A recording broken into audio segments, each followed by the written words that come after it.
চলো তোমাদের সাথে শেয়ার করি একটা বৃষ্টিমুখর সন্ধ্যার গল্প।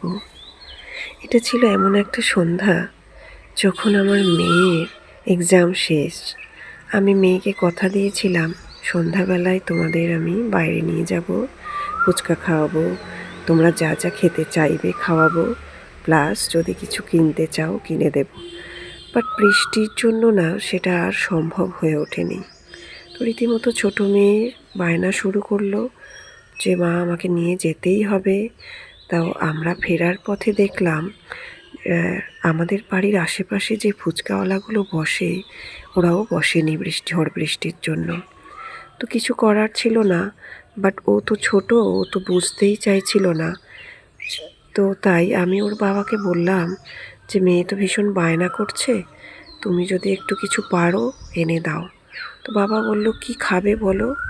তো আমার ছোটো মেয়ে বলল মা আমি সিঙ্গারা খাবো আর আইসক্রিম খাওয়াতে হবে। সেই মতো বাবা সিঙ্গারা আর আইসক্রিম পাঠিয়ে দিল।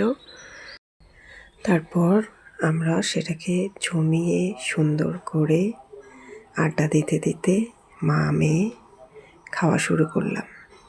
আমি সাথে নিয়েছিলাম একটু চা। তো এইভাবে আমাদের সন্ধ্যাটা ভালোই কাটলো। ছোটো মেয়েও ভুলে গেল তার বায়নার কথা, বাট আমার বেশি ভালো লাগতো যদি ওর সাথে ওকে দেওয়া কথাটা রাখতে পারতাম।